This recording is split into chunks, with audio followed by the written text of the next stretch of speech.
What is the difference between rapture and second coming? What is the belief system difference between rapture and second coming? Here are the difference. ఒకటి, rapture అనే incident జరిగినప్పుడు దేవుడు మేఘారుడిగా వస్తున్నాడు, మేఘాల్లో ఉన్నాడు, ఆయన భూమి పైన కాలు పెట్టట్లే. సెకండ్ కమింగ్ ఉన్నప్పుడు దేవుడు భూమి పైన కాలు పెడతాడు అనేది ఆయన తెలియజేశాడు, అది జరగబోయే కార్యం. సో rapture అన్నప్పుడు he's in the clouds, second coming అన్నప్పుడు ఆయన భూమి మీద కాలు పెడుతున్నాడు. rapture ఇన్సిడెంట్లో సెకండ్ పాయింట్ చెప్పాలంటే విశ్వాసులు ఎత్తబడతారు, దే ఆర్ లిఫ్టెడ్ అప్, ఆయనతో పాటు మేఘాల్లో కలుసుకుంటున్నారు. కానీ సెకండ్ కమింగ్ అప్పుడు చూసినప్పుడు యేసు ప్రభు భూమి పైన అడుగు పెడుతున్నాడు, మేఘాల్లో ఎవరు ఆయన కలుసుకుంటాం కాదు, ఆయన దిగి వస్తం చూస్తున్నాం. rapture అప్పుడు సంఘము, క్రీస్తు కొరకు సిద్ధపరచబడిన సంఘము పరలోకానికి ఎత్తబడతాం చూస్తాం. సెకండ్ కమింగ్ అప్పుడు చూస్తే క్రీస్తు కొరకు సిద్ధపరచబడిన వారు, లేకపోతే క్రీస్తు వచ్చినప్పుడు భూమి పైన ఉన్నవారు క్రీస్తు భూమిపైకి దిగి వచ్చినప్పుడు సెకండ్ కమింగ్ అప్పుడు యేసు ప్రభు భూమిని ఏల్తానికి వస్తున్నాడు. హీఈస్ కమింగ్ టు రూల్, ఏల్తానికి వస్తున్నాడు. He's coming to rule the earth, భూమిని ఏల్తానికి వస్తున్నాడు. rapture అనేటప్పుడు quick or a sudden event, secret event, it's a mystery. కానీ ఇక్కడ చూసినప్పుడు సెకండ్ కమింగ్ చూసినప్పుడు అందరూ ఆయన చూస్తారంట, అందరూ ఆయన కళ్ళారా చూస్తారంట, ఆయన దిగి వస్తాం అందరి కళ్ళారా చూస్తారంట. ఇంకా యేసు ప్రభు ఆయన రెండవ రాకడ భూమి పైన ఆయన కాలు పెడతాడు, ఒలీవల తోటలో ఆయన కాలు పెడతాడు, ఆ కొండపైన ఆయన చూసినప్పుడు ప్రవచనం చూస్తే జెకర్యా 14:4, his feet will stand on the mount of olives. ఆ దినమున యెరూషలేము ఎదుట తూర్పు తట్టునున్న ఒలీవ కొండ మీద ఆయన పాదములు ఉంచగా, ఒలీవ కొండ తూర్పు తట్టునకును పడమటి తట్టునకును నడిమికి విడిపోయి సగము కొండ ఉత్తరపు తట్టుకును సగము కొండ దక్షిణము తట్టుకును జరుగును గనుక విశాలమైన లోయ ఒకటి ఏర్పడును. ఇప్పుడు మనం చూస్తున్నాము, ఇది యేసు ప్రభు రెండవ రాకడప్పుడు జరగబోయే సంఘటన. బైబిల్ ఎప్పుడన్నా ఎవరైనా ఎత్తబడ్డారా? చెప్పండి, టక్కని చెప్పండి, ఇద్దరు పేరు చెప్పండి. ఏలియా, హానోక్, ఇద్దరు ఎత్తబడ్డారు. They have been lifted up. హానోక్ ఎలాగ ఎత్తబడ్డాడు? మన బైబిల్లో చూస్తాం, దేవుడు అతను కొనిపోగా అతను లేకపోయాడు అన్న మాట చూస్తాం.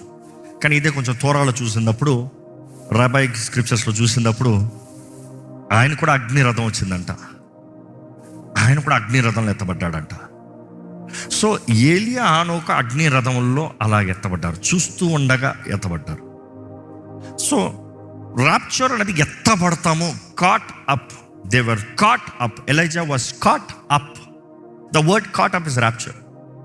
ఎత్తబడ్డారు అన్నప్పుడు ఎత్తబడ్డారు. గతంలో సంఘము కూడా క్రీస్తు కొరకు సిద్ధపరచబడిన వారు ఎత్తబడతారు అనేది వాక్యం తెలియజేస్తుంది. సో ఈరోజు ప్రియ, మిడ్డ, పోస్ట అనే వాదనలు మనం పక్కన పెట్టి, ఈ వాదనలు ఎవరికి హెల్ప్ చేయవు. ఎవరికైనా హెల్ప్ చేస్తాయా? మనం అనుకుంటా వాదిస్తే ఎవరైనా మారిపోతారు అనుకుంటా. మారిపోతారా? ఎప్పుడైనా చూడండి, ఈ డిబేట్స్ చేసేవాళ్ళు చూడండి, ఎప్పటికైనా మారిపోతారా? The thing is I win or you win. అయిందా నెక్స్ట్ మ్యాచ్, ఈసారి నేను మళ్ళీ ఫైట్ చేస్తాను, నువ్వా నేనా చూద్దాం. దే ఆర్ నెవర్ అబౌట్ ఇది నిజమా, ఓహో ఓకే నేను అర్థం చేసుకుంటాను, నేను నమ్ముతాను, అట్లా రారు. గేమ్ ఎవరు గెలిచారు అన్నట్టు ఉంటుంది. So that is why never indulge into the stuff, it's gonna do no good. ఎవరైనా నిజంగా తెలుసుకుంటానికి నేను నమ్మింది ఇది, నువ్వు ఎట్లా చెప్తున్నావు అని అడిగారంటే అది వేరు. కానీ ప్రొఫెషనల్ డిబేట్స్ పెట్టేవారు చూడు, they are never get into it. That is why never get into it, just avoid it. Because this is something you believe with faith. విశ్వాసంతో నువ్వు నమ్మేది, దేవుని రాక కొరకు ఎదురు చూసేది. You say rapture, I would say Bible says about, పౌలు అంటాడు the blessed hope. The blessed hope ఏంటి? మన నిరీక్షణ ఏంటి? ఆయన వస్తే నేను ఎత్తబడతా, మన నిరీక్షించేదంట. That is the blessed hope. I would always say do not take my blessed hope away. నా నిరీక్షణ ఆయన వస్తే నేను ఎత్తబడతాను.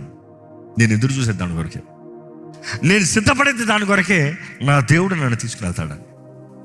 అందుకని ఈరోజు ఉన్న ఈ అవకాశము, ఈ తరుణము, ఈరోజు మనం చేయాల్సింది బీ ఫాస్ట్ ఎనఫ్. ఇది ఒక సమయం ఉన్నప్పుడే చెయ్యి.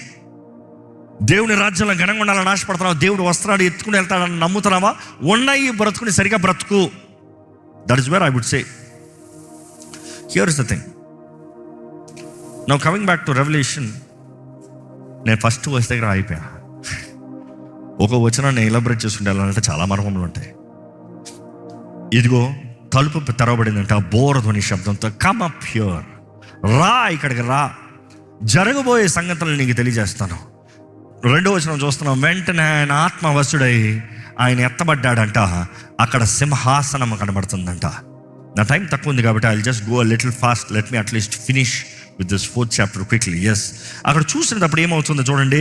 అక్కడ ఒక వ్యక్తి సింహాసనము పైన కూర్చొని ఉండటం చూస్తున్నాడు. And he who sat was like, ఎలాగా, jasper and radius stone in appearance.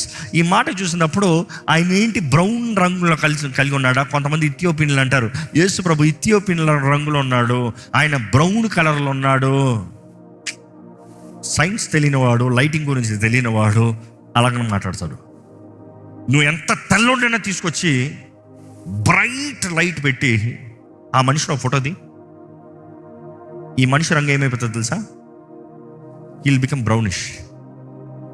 అంటే ద విజువల్ లైటింగ్ సైన్స్ తెలిసిన వాళ్ళు చెప్తారు, తేజస్ ఎంతో ఘనంగా ఉంది, అక్కడ వచ్చే లూమినెన్స్ ఎంతో బలంగా ఉంది. ఈ కళ్ళు చూడలేకపోతుంది కాబట్టి ఈ అపెచర్ తగ్గించేయాలి. మన కళ్ళు ఇట్లంటే అపెచర్ తగ్గిపోతుంది. అంటే పెద్ద ఎండలోకి వెళ్ళినప్పుడు, ఎక్కువ ఎండలోకి వెళ్ళినప్పుడు, ఎక్కువ వెలుగులోకి వెళ్ళినప్పుడు కళ్ళు ఏం చేస్తాం? మామూలుగా చిన్న చేస్తాం. చీకట్లోకి ఏమవుతుంది అంటే మన కళ్ళు ఐరిస్ అని ఉంటుంది. అదేమవుతుందంటే ఆ ఐబాల్లో ఉన్న ఐరిస్ పెద్ద లైటింగ్ చూసినప్పుడు చిన్నగా అయిపోతుంది, తక్కువ లైటింగ్ చూసినప్పుడు పెద్దగా అవుతుంది. అంటే ఫుల్ ఐరిస్ ఓపెన్ అవుతుంది, అది ఆటోమేటిక్గా. అంటే ఇక్కడ ఆత్మవశుడుగా ఆయన చూసేటప్పటికి అక్కడికి ఉన్న తేజస్ ఎంతో ఘనంగా ఉంది, ఆయనకి ఏం కనబడతలేదు, కానీ ఇట్లా చూస్తున్నాడు. అది చూసేటప్పటికి అక్కడ సింహాసనం మీద ఒకడు ఉన్నాడు. ఎవరని చెప్పగలిగాడా? ఫీచర్స్ చెప్పగలిగాడా? He can't even see. కనబడుతున్నాడు జస్ట్ గ్లార్లో. ముందైతే అగ్నిజ్వాల వంటి కనులు, అపరంజిని పోలిన పాదములు, ఇదిగో తల్లని ఉల్లిన వంటిన వెంట్రుకలో ఇవన్నీ చెప్పుకుంటూ వచ్చాడు. కానీ ఆ సింహాసనం మీద చూసినప్పుడు ఆ మహిమ ఎంతో గొప్పగా ఉందంట. At the same times I would always admire the throne of God. God is got taste. Is all colourful, is all blingy. ఆ స్టోన్ చూసినప్పుడు can I have the stones? Jasper, the stone jasper. ఎట్లుంది jasper చూడండి, సింహాసనం ఎట్లుంది, ఈ stone jasper. At the same time short is that's a stone. వీళ్ళు ఇంకా ఈ ఇమేజ్ లాగా తీశారు, కానీ నిజమైన స్టోన్ చూస్తే భలే ఉంటుంది. నేను వెతికాను ఇవన్నీ కొనేద్దామా అని. అబ్బా భయంకరంగా ఉన్నాయి. ఇంత స్టోన్ ₹1,00,000 అంట. ఒక్కొక్క స్టోన్ ఇంతంత స్టోన్ ₹1,00,000 అంట. ఎక్కడ కొంటావు? బట్ దెన్ జాస్పర్, ఇది ఇంకా ఆర్ట్లాగా ఉంది. రియల్గా చూడు, నా చేతిలో డైమండ్ లేదా? ఎక్కడైనా డైమండ్ ఉందా? ఎవరిదైనా డైమండ్ ఉందా? అది చూస్తే ఎలా మెరుస్తుంది అనుకో. చూడు, సింహాసనం మాత్రం మెరిసిపోతుంది, దానిపైన కూర్చున్న వ్యక్తి కూడా మెరిసిపోతున్నాడు. He looks like a salt stone. And next continue please. ఆసీనుడైన వాడు దృష్టికి సూర్యకాంత పద్మరాగములను పోలినవాడు, మరకతము వలె ప్రకాశిస్తూ ఇంద్రధనస్సు సింహాసనమును ఆవరించి ఉండెను. ఇక్కడ చూడండి, హీ వాజ్ సో బ్రైట్. షోరూమ్స్లో చూడండి, డైమండ్, చిన్న డైమండ్ చూస్తే దగదగదగ మెరిసిపోతుంది. ఎక్కువ లైట్ ఎంత కొడతామో అంత మెరిసిపోతూ ఉంటుంది. ఆ సింహాసనం పైన ఆయన అలా మెరిసిపోతున్నాడంట. And దర్స్ a rainbow. దేనికి సాదృశ్యం? కవెనెంట్. ఆయన ఇచ్చిన కవెనెంట్. తర్వాత చూస్తాం రెయిన్బో కనబడదు. ధవల సింహాసనం దగ్గర చూసినప్పుడు రెయిన్బో కనబడదు. ఇంకా జడ్జ్మెంట్తో ఉన్న ఇంకా కవెనెంట్ లేదు అక్కడ. కానీ ఇక్కడ కవెనెంట్ కనబడుతుంది, కలర్స్ కనబడుతుంది. ఎమరల్డ్. ఎప్పుడన్నా ఎమరల్డ్ గ్రీన్ చూసిన వాళ్ళు ఉన్నారా? Anybody likes emerald green? ఆ ఎమరల్డ్ చూస్తే మామూలుగా ఈరోజు అంటారు emerald colour is a very classy, elegant, rich colour అంటారు.